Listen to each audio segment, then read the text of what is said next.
Matt Davis from Anheuser-Busch chat through how his team is navigating this extraordinary time we find ourselves in, man. So welcome. How are you doing?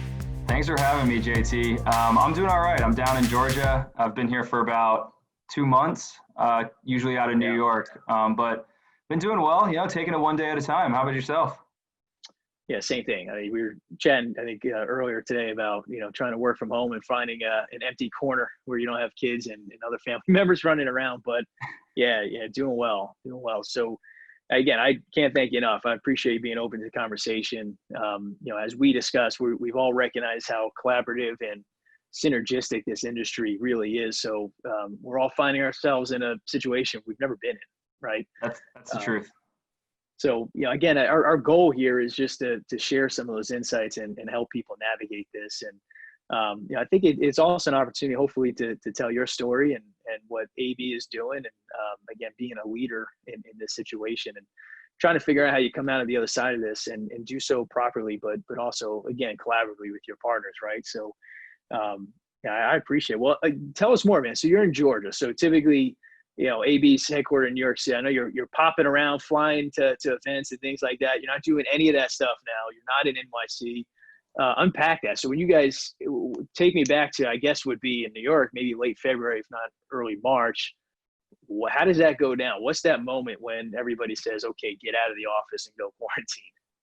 It seems like everything happened really fast, JT, So I remember I was actually at a bar, I think, when the NBA shut down and went, started putting their games off a little bit. And I remember actually I called the league and I called, our guy at the league and I said, man, how are you not going to give us a heads up on this? And looking back on that now, it's just amazing. I think the gravity of the situation, like you said, this isn't something that we've dealt with or we've seen before. And so, I think even then, we all kind of have in our mind, okay, we'll be back in a few weeks. Like we'll figure this out. We'll figure out how to sanitize things and we'll be back ready to go. And I think within maybe it was only 48 hours, that became, stark contrast to the reality I think we were then facing. So it seemed like, there was this quiet murmur for weeks and then it all happened over the course of 24 hours very quickly. So it was quick, it was fast.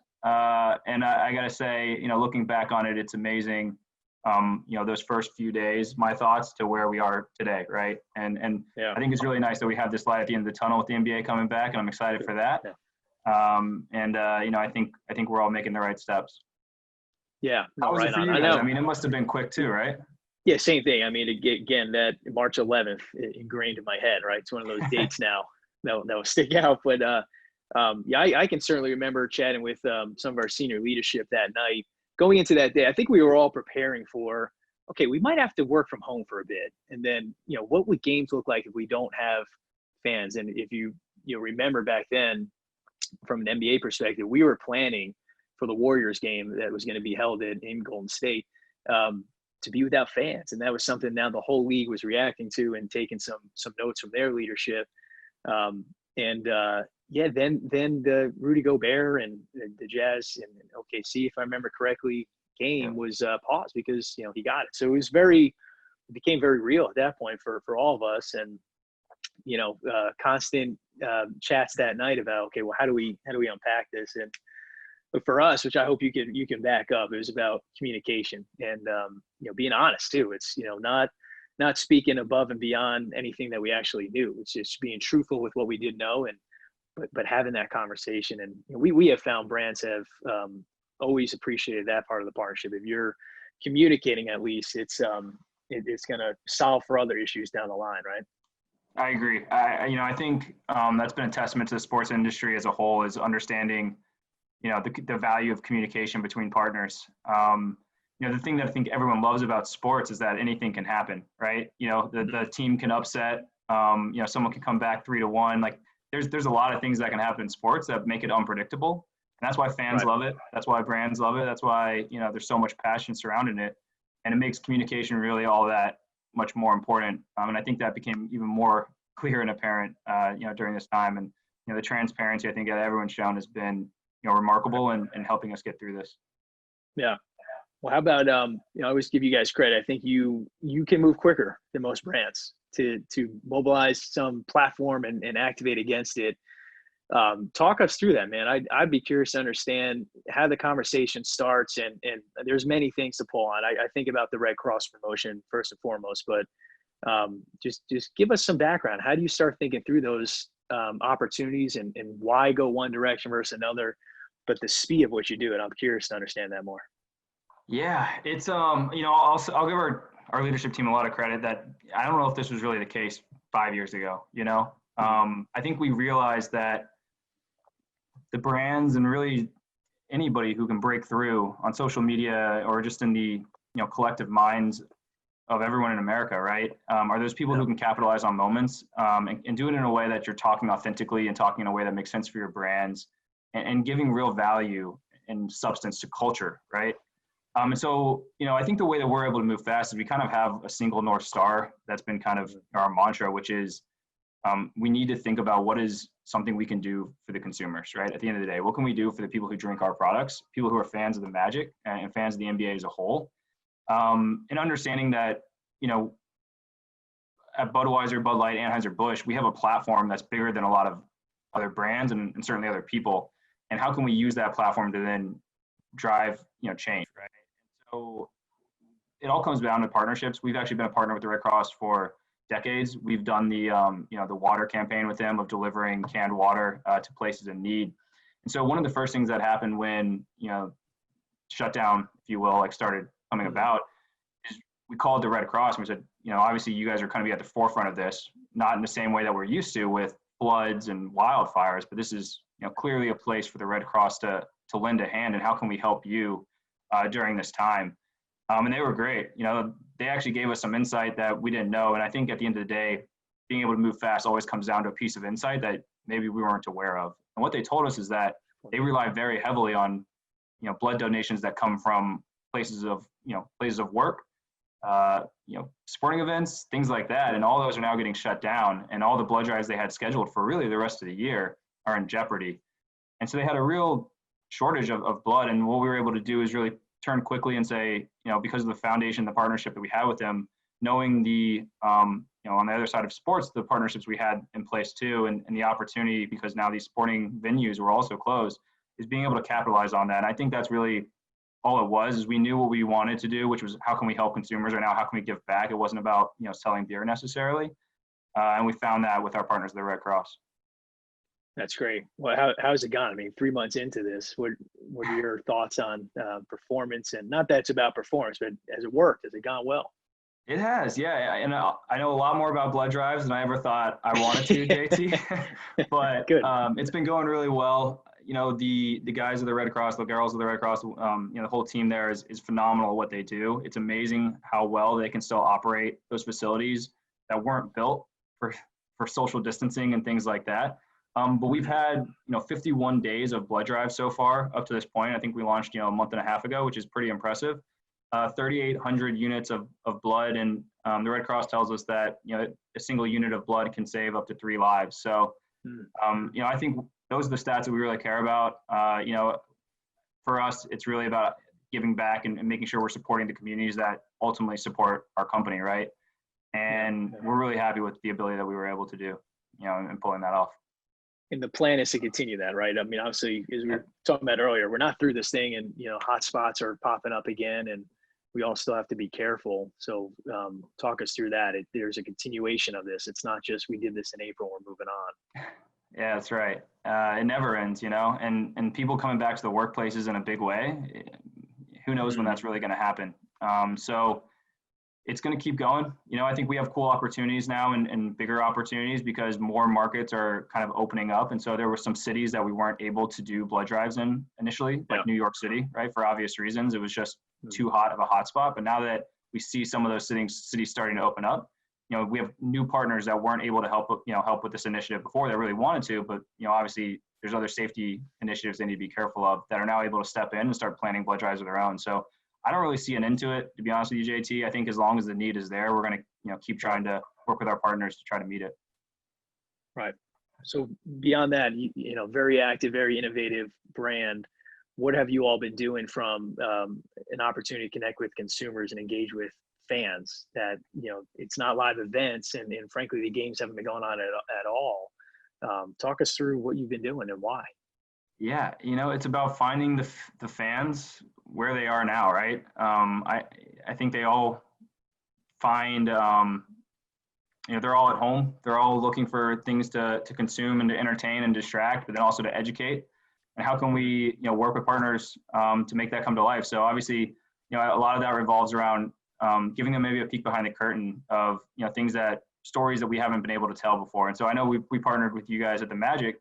We had a happy hour that was done virtually where we were able to invite fans in to give them a conversation with Rashard Lewis that never would have been probably something we had on our list to do during a regular season, but we found the time, we found the opportunity. The technology now was something that was more commonplace.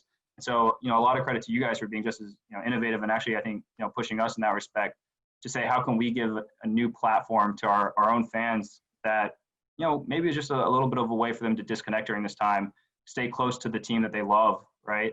And I think that's been really cool for us. The thing that's been, I think, more visible from us is, how can we incorporate the new ways that people are buying our products? They're not going to the bar to watch a Magic game anymore. They're pulling up their phone and they're ordering on Drizzly. And so, I know when we worked with you guys, there was a big Drizzly component to that, which I think is just being cognizant and understanding of the new ways that people are digesting entertainment media, but then also their own products, right? And how can we be nimble and pivot and make sure we're capitalizing and helping in that situation, both education and giving them, alternative ways to purchase.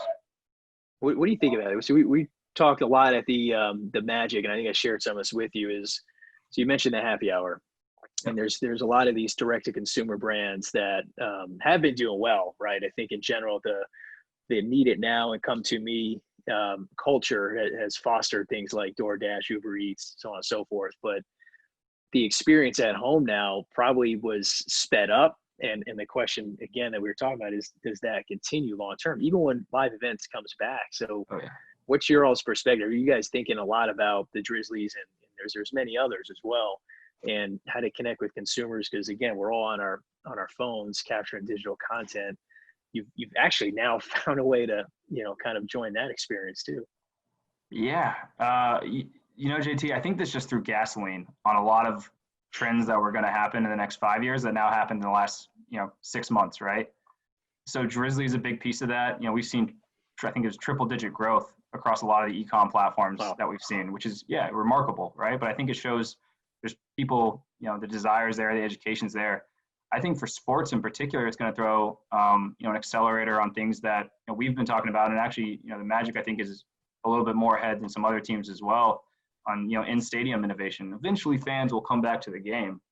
But, I don't know if there's going to be a 30-person line waiting for the concession stand or things like that, right? So, I think for us, it's how can we keep getting ahead of some of those initiatives. Drizzly, Uber Eats are all, a piece of that. But then in-seat ordering, prepackaged products, things like that, I think are going to be the new norm as well when people start coming back into the arena. And it's really where our minds are starting to transition a little bit. I know we've done some cool pilots with you guys in that space in the past. Yeah, it's a great point. And honestly, again, that's part of the conversation on our end is we were trying to take it very, very much that way, where you don't have to leave your seat, get a cold Budweiser or whatever it might be quickly, right? If you order on your phone, you want to feel like it's coming quickly. So that's definitely caused us to think harder about innovation. And I love the comment on through gasoline on things we were already looking at. You got to speed up. You got to speed up now and be more responsible too. I think it's the other part that we're all discussing with you and the Pepsis of the world, and then specifically with our concessionaire partners. How do we make sure that our consumers feel safe coming back? And we're confident that is a path, and it's going to be an easy one to communicate, but allows us to try new things. So talk to me real quick then, since you went there. I'm fascinated by all the product innovation, right, that you all are doing and capturing. And the term Beyond Beers is a good one. I love that. But now it almost plays more of a role in stadiums, right? So seltzers and ready to drink. Seltzers, again, is another animal, which I'd love for you to unpack for us. But ready to drink cocktails, too, is something that you all have that now arguably plays even better in sports venues where you're less inclined to be really touching ice and things of that nature. Handing a pre-mixed in a can, safe beverage is probably something that I would imagine you are looking at as a way to go even bigger from a volume perspective. Yeah, it's about, like you said, safety. We want to see as many ways as possible to make the fans feel safe when they're in that environment, but still enjoy as much of the game and as much of that experience as they're used to. Right. We started with some products like Cutwater and Babe Rosé, a few years ago now, where we saw the potential and just the ease of use for the consumers of saying, I want a really great margarita or a gin and tonic or, a red wine, but I don't really necessarily want to open up a glass bottle, or I'm going to the park, or I'm going to a game. And is there an easier way for us to, work through that? And so I think the products had, a world of their own that they could operate in. And there was, use cases and consumer needs for it. Now that we look at the modern world that we're in now, to your point, does it make sense to have a cart sitting in the concourse with ice sitting out that you're constantly shoveling into a glass to make cocktails, and then the bottles are sitting there overnight, day in and day out for these games? We think there's a lot more of an opportunity for things like Cutwater, which is just a pre-made cocktail in a can. And now when someone orders from their seat, you can grab the cans the same as anywhere else and just bring it straight to the seats, as opposed to having to make the whole drink and let it be open to the air. So we think from that standpoint, it's going to definitely drive the conversation. We got a little bit ahead of it for other reasons, and now I think they just fit into this new occasion pretty cleanly, no pun intended. But that's going to be an interesting space for us for sure, and we're going to continue to see, I think, that space evolve. You said Beyond Beer. We kind of named it that because we're not sure what's next. We know it's not the way that people traditionally think of beer, but it kind of plays in a similar space. And so, is it hard coconut waters or hard green teas, or we've seen hard kombuchas. I think you'll continue to see these cool innovations kind of come about, and hopefully there's more and more of a market for them and people willing to try, newer and newer things, which is ultimately the goal. So in Bud Light Seltzer, is it fair to say that that's been the biggest probably win from an innovation beyond beer perspective? It's been good for us. We launched it just at the beginning of this year. Sports was going to be a huge platform for it, the same as Bud Light. So it took a little bit of a hit when sports were just at the cusp of really coming back, and then kind of took a back seat. But I think it's really exciting that sports are going to be back. You'll see Bud Light Seltzer kind of at the forefront of a lot of what we're doing in sports. And I think all the things that people love about Bud Light, it's easy drinking, it's accessible, it's for everybody, are the same things that apply to Bud Light Seltzer. But now it's playing in that hard seltzer space where it can still be refreshing, can still be light, while getting the same consumers as well as expanding our base a little bit there to meet this new need. Because as you've probably seen, seltzers really took off. I think we saw them 3 or 4 years ago, and we started getting into the space, and then just this last year, the consumers, I think, became much more aware of them as general, and everyone loves the product, and I think it speaks for itself. Yeah, well, right on. Well, so talk us through, and I know there's several things you still don't have answers for, but you're building your strategy, and you need them from us, you need them from the NBA and other sports, and so go even beyond the NBA, if you will. How are you approaching the next steps? The NBA is restarting here soon in Orlando. We've got some other news from other sports leagues. How are you navigating? They're all different. There's not one conversation that's going to be the same. What can you share that provide some insight on how your team's looking at it? Yeah, it's the right question, JT, and you're right. I don't have all the answers yet. We're still getting a lot of information. I think everybody is, and every day I get surprised somehow by the news that comes, into my feed or whatever it is. So, I think that's something we are constantly navigating. But, we try to find a single North Star, right? And so it's really the same North Star that we had for when the shutdown started, of how can we help give back to the fans and to the consumers, and using our platform for something like that, right? And so now that we transition to sports coming back, if you look at what the pain points are of the consumers, they're going to be watching from home, maybe at a bar, but probably not the same bar experience that they're used to. And so how can we help give them the same experiences that they're used to in a normal season that isn't going to be a reality? I think, we actually saw some success with this early on with Boo the Commish in the NFL with the draft, right? Something that the fans love to do. It's something that's become a tradition in a lot of respects for the NFL draft, but with no fans there, not something that could come to life. And, a lot of credit to the NFL and Roger Goodell for, understanding, that need state of the fans and helping us, bring that to life in a fun, good-hearted way. And I think that's continue what you'll see. If there's no fans at a baseball stadium, if there's no fans at this new NBA arena, how can us, and Anheuser-Busch and Budweiser, Michelob Ultra, Bud Light, really help give the fans, maybe not 100% of what they're used to, but give them some access and bring them closer to that game. And that's really my North Star. That's what we're trying to work on day in, day out with, you guys are the Magic, but also all the leagues and partners that we have across the board. And it might be something we pulled together, a couple weeks before, but I'm excited to see it come to life. And I think if you look at this as an opportunity to bring some new value and new fun to the fan base, there's, some cool things that we can do. Yeah. And I love that perspective. It's, obviously it's challenging, and maybe that's the wrong word still. It's something, but it also provides innovation, and there's a positive opportunity, you would hope, right? There's a new way to reach these fans that, look, there's some level of accountability on us all in the sports industry, whether it's a brand or property like us, to, bring this back and do it in a safe and positive way. But it helps culture. We've seen sports be a part of the rebuild of communities. And, this is, again, back to the earlier comment, something we've never experienced together. So yeah, I appreciate the mindset of, there's things that you can do, and great example through the commission on the NFL side. I thought that was terrific. So looking forward to that, and I know we'll get there. So I guess kind of wrapping it up then. So think it through, again, to be purposeful for those that are trying to figure out how to approach it the way, not the way you are, but in similar shoes, that they've got to guide a brand and try to figure out during this suspension of life, if you will, and this restart of whatever that means, depends on the sport. What's your advice to people managing brands that are trying to connect with consumers through sports? I think understand why you were trying to connect through sports to those consumer bases to begin with, right? And I don't think if that's if you have your underlying reasons of why, sports made sense for your brand, I don't see that changing because of the new climate. I think you just need to understand, how can I now change my messaging to still meet that same consumer in the new state in which they're consuming the sports.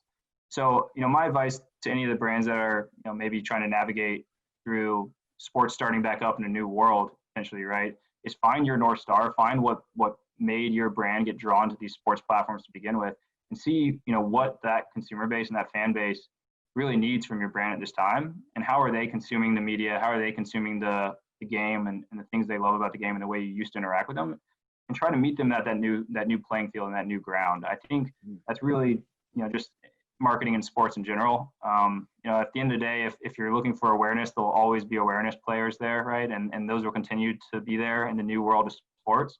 But I think there's, ways to talk to them at a deeper level. And that's the huge benefit of sports, is that they're genuinely passionate about it. People can be passionate about a lot of things, food, entertainment, things like that. I haven't seen a lot of people sponsoring, chicken parmesans, right? But they're sponsoring Magic, right? Because, that is a type of passion that you can actively, reach out to them and find and meet at the middle ground of how they're consuming and really being entertained, and show that your brand has an authentic role there. And so find that authentic role, and that would be my advice.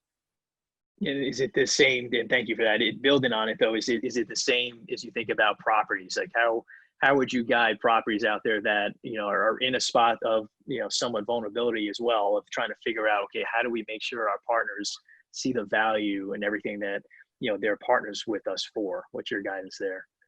Yeah, it's a good question. And I think it's different for every brand that's in the sport. Some of our brands, awareness is important. If you look at Cutwater and Babe Rosé, the awareness of those brands isn't all that high, which is a cool opportunity for us, right? It means, if our sales that we have today is only with a small population that fully knows about what these brands have to offer. And so, offering up high visibility assets for those kind of brands makes a lot of sense, and is able to drive, purpose and drive execution for those brands now in the new marketplace. The other side of that is a brand like Budweiser. I don't know if it necessarily needs more signage and awareness drivers. And so how can you help those brands by bringing them more meaning and really bringing them closer to the fan base, which is ultimately why they're there, to help tell stories, to help connect to their brand. And I think that'll be the important piece for any property to really recognize, is what levers you still have at your ability, and there's a lot of them, and where, which brands might need those levers and when. And I think matching those up is going to be crucial. Yeah, that's good. I appreciate it, my friend. I don't want to take too much more of your time. We've got a lot of stuff to navigate here, but As always. One day back in New York, over a beer at the offices, maybe we'll figure out the future.